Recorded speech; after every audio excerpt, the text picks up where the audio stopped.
सुप्रभात बच्चों। वर्ग 7 के विज्ञान की कक्षा में आप सभी का स्वागत है। हम लोग पिछले अध्याय में जल और जंगल के बारे में शुरुआत किए थे और बताए थे कि आज हम लोग जल चक्र पर बात करेंगे। जल चक्र के बारे में समझेंगे कि जल चक्र क्या होता है और इसकी पूरी प्रक्रिया क्या होती है। हमने बोर्ड पर जल चक्र को बना दिया है। अब आप देख सकते हैं, इसको देख करके आप समझ सकते हैं कि यह एक जल चक्र का प्रतिरूप है। मैंने थोड़ा सा नजदीक कर दिया है, आप इसको ध्यान से देख लीजिए। अब आइए हम इसको समझने का प्रयास करते हैं कि जल चक्र किस प्रकार से काम करता है, जल चक्र क्या है और यह हमारे लिए किस प्रकार से उपयोगी हो सकता है। तो सबसे पहले तो आप देख रहे हैं कि यह एक आकृति बनी हुई है पहाड़ की। ये तालाब है, पेड़ पौधे हैं और फिर समुद्र है। ये जो एक संरचना है, ये जो बनावट है हमारी पृथ्वी की, इसमें जल का बहुत महत्वपूर्ण योगदान है। और यह जो जल है वह किस प्रकार से पुनः प्राप्त होता है, इसको आप यहाँ पर देखने का प्रयास कीजिए। सबसे पहले तो यहाँ पहाड़ों पर जो बारिश होती है वह नदी नालों के द्वारा नीचे समुद्र में या फिर विभिन्न जल स्रोतों में एकत्र हो जाता है। उसके बाद फिर धूप के कारण, सूर्य के प्रकाश की ऊष्मा के कारण या फिर एवेपोरेट होकर ऊपर आता है, यानी वाष्पीकरण की प्रक्रिया होती है। वाष्पीकरण की प्रक्रिया के बाद ये सारा पानी ऊपर उठ करके बादल बनता है और बादल बनने के बाद यह हवा के दिशा के साथ आगे की तरफ बढ़ती है और एक जगह जहां पे वो थोड़ा सा शीतल महसूस करता है, जहां पे वो संघनित होता है, जहां पर उसे वाष्प को ढोने की क्षमता वो खो देता है, वहां पर वो बारिश कराता है। मैंने कल आपसे चर्चा की थी कि जल और जंगल दोनों एक दूसरे से जुड़े हुए हैं, दोनों एक दूसरे का पूरक है। और यह दोनों एक दूसरे का पूरक कैसे है वो आप इस जल चक्र से बेहतर समझ सकते। सोचिए, अगर पेड़ पौधा ना हो तो बारिश होगी? नहीं होगी। क्यों? क्योंकि जहां पर पेड़ पौधे होंगे वहां का वातावरण ठंडा होगा, जहां पेड़ पौधे नहीं होंगे वहां का वातावरण ठंडा नहीं होगा। अब एक उदाहरण से समझिए, रेगिस्तानी इलाकों में या रेगिस्तानी क्षेत्रों में बारिश क्यों नहीं होती है? क्योंकि वहां पर पेड़ पौधे नहीं है, हरियाली नहीं है, वातावरण ठंडा नहीं है वहां पर। इसलिए जो बादल वहां से गुजरते हैं वो ठंडे नहीं हो पाते, और जब ठंडे नहीं होंगे तो संघनन की प्रक्रिया नहीं होगी, संघनित नहीं होंगे तो फिर बारिश वहां पर न्यून हो जाएगी या न के बराबर। बच्चों, इस जल चक्र को पुनः समझिए कि बारिश होने के बाद जो जल है वो नदी नालों के द्वारा विभिन्न जल स्रोतों में एकत्र हो जाता है। फिर सूर्य की तपिश के कारण, सूर्य की गर्मी के कारण वाष्पीकरण की प्रक्रिया होकर के पुनः यह बादल बनता है और फिर यही बादल संघनित होकर वर्षा करवाते हैं और फिर ये पूरा एक चक्र जो है वो चलता रहता है। एक बार गौर से देख लीजिए, ये जो एक पूरी प्रक्रिया है इसमें आप देखेंगे, इसको अगर हम एक चक्र समझें, इस तरह से ऊपर उठा, बादल बना, बादल के बाद फिर यहाँ पर यह संघनित होकर बारिश करवाया और पुनः जल स्रोतों में जल एकत्र हुआ और फिर से यही जल विभिन्न स्रोतों के माध्यम से होता हुआ वाष्पीकृत हो जाता है। तो यह एक चक्र बनाता है। क्या बनाता है? एक चक्र बनाता है, एक साइकिल बनाता है। इसी साइकिल को हम जल चक्र कहते हैं। क्या कहते हैं? जल चक्र कहते हैं। आप देख सकते हैं जल चक्र जो है वो हमारे पृथ्वी के लिए अत्यंत महत्वपूर्ण है। इसके अलावा भी विज्ञान की कक्षा में आप जल के महत्व पर आगे के वर्ग में पढ़ेंगे, आगे के अध्याय में भी पढ़ेंगे। लेकिन पहले अध्याय में जल और जंगल को समाहित करने के पीछे उद्देश्य यह है कि आप जल संरक्षण के दिशा में जागरूक हों, पर्यावरण को लेकर के संवेदनशील हों और आप इन दोनों ही महत्वपूर्ण पर्यावरणीय घटक के संरक्षण के दिशा में, इसके विवेकपूर्ण दोहन, इसके विवेकपूर्ण इस्तेमाल की दिशा में आगे बढ़ें।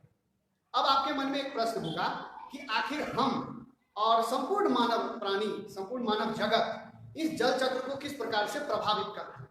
तो बच्चों, इस पूरे जल चक्र को प्रभावित करने में मनुष्य की बड़ी भूमिका है। सबसे पहली गलती तो हम यह कर रहे हैं कि वनों का उन्मूलन कर रहे हैं, यानी जो जंगल है उसको हम काट रहे हैं। वनों के उन्मूलन से क्या होगा? मैंने पहले बताया कि डेजर्ट जहां होता है, जहां पे रेगिस्तानी इलाका है, मरुभूमि है, वहां पर पानी नहीं होता है।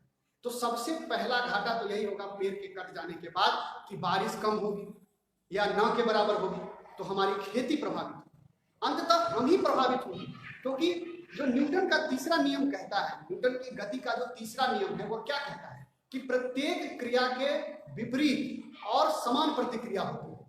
तो हम जो भी क्रिया कर रहे हैं, जितनी भी नकारात्मक क्रिया प्रकृति के खिलाफ हम कर रहे हैं, उसके बदले उतना ही नकारात्मक प्रभाव हम पर पड़ेगा और पड़ रहा है। तो जल के अभाव में एक तो जलीय जीव प्रभावित होंगे, हमारा कृषि प्रभावित होगा, और अगर जल को हम प्रदूषित कर दें, जरा ध्यान से सुनिए, जल को अगर हम प्रदूषित कर दें तो वो जलवाष्प के रूप में भी प्रदूषित गैस ही हवा में उठेंगे। श्योर है? या फिर जो फैक्ट्रियों से, अगर हम यहाँ पे एक उदाहरण दें कि एक फैक्ट्री है जहां से जहरीले गैस इजेक्ट हो रहे हैं, इसमें NO2 हो सकता है, SO2 हो सकता है, और भी कुछ जहरीली गैसें हो सकती है जो हवा में ऊपर उठेंगी और वो बादल में जलवाष्प के साथ मिल करके एसिड बनाएगा। क्या बनाएगा?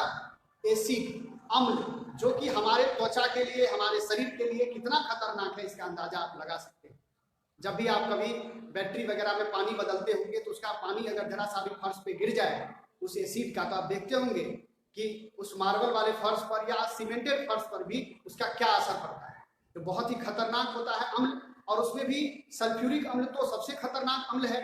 अब अंदाजा लगाइए कि वो अम्ल बारिश के रूप में गिरे तो हमारे ऊपर क्या प्रभाव पड़ेगा। यानी जो एक टर्मिनोलॉजी आया कि अम्ल वर्षा, वैसे इस टर्म को हम लोग आगे पढ़ेंगे, लेकिन अम्ल वर्षा एक टर्म आया जो हमारे प्रकृति, हमारे द्वारा प्रकृति में किए गए हस्तक्षेप का परिणाम है। चाहे वो अम्ल वर्षा हो या फिर सूखा पड़ रहा हो, बारंबार सूखा पड़ने की जो प्रक्रिया है उसकी बारंबारता बढ़ जाएगी, और विभिन्न प्रकार की महामारियां, जल जनित रोग, या फिर इसके अलावा भी आप देखेंगे कि बहुत सारे जलीय जीव विलुप्त हो रहे हैं, उन पर खतरा मंडरा रहा है। कछुआ की कई प्रजातियां विलुप्त हो गई हैं, डॉल्फिन संकट में है। इसके अलावे समुद्री और जो जल जीव हैं, चाहे वो व्हेल हो, शार्क हो, और हमारे मीठे पानी वाले स्रोत को पर निर्भर रहने वाले जीव भी कहीं न कहीं प्रभावित हो रहे हैं। तो जल और जंगल इस पृथ्वी पर जीवन के आधार हैं। और अब 7वीं कक्षा के बच्चों के लिए जो आज की जो कक्षा है, आज का जो ये ऑनलाइन क्लास है, वो काफी महत्वपूर्ण होने वाला है, क्योंकि कल की कक्षा से इसको मैं जोड़ रहा हूँ। और जो कुछ भी यहाँ पे मैंने बताया इसको आप एक बार दिमाग में सेट कर लीजिए, क्योंकि परीक्षा में भी पूछा जाएगा जल चक्र का नामांकित चित्र बनाए। तो आपको बनाना होगा यहाँ पे, जिस तरह से मैंने अभी ये इस चीज को डिलीट कर देते हैं यहाँ से, और आप इसको देखिए ध्यान से, आप इसी तरह से बनाएंगे। यहाँ पे लिख देंगे वाष्पीकरण, ये वाष्पीकरण की प्रक्रिया हो रही है। यहाँ पे आप बादल लिखेंगे और इसी तरह से एक फिगर, एक डायग्राम आपको बनाना होगा और फिर इसके बारे में लिखना होगा जल चक्र क्या है। तो आज की कक्षा में हमने जल चक्र पर बातचीत की। हमने जाना कि जल चक्र में मानवीय क्रियाकलापों के हस्तक्षेप के कारण कौन सा परिवर्तन आया है, क्या जल चक्र प्रभावित हुआ है, अगर प्रभावित हुआ है तो उसके परिणाम कैसे दिख रहे हैं, और आने वाले दिनों में अगर हम नहीं चेते, अगर हम नहीं जागरूक हुए तो पर्यावरण पर इसका क्या प्रभाव। तो आज की कक्षा में इतना ही, और भी बच्चों को जोड़िए ताकि अधिक से अधिक बच्चे इस लाइव क्लास का फायदा उठा सकें। तो मिलते हैं एक नए टॉपिक के साथ अगले कक्षा में, और हम लोग जंगल पर बातचीत करेंगे कल।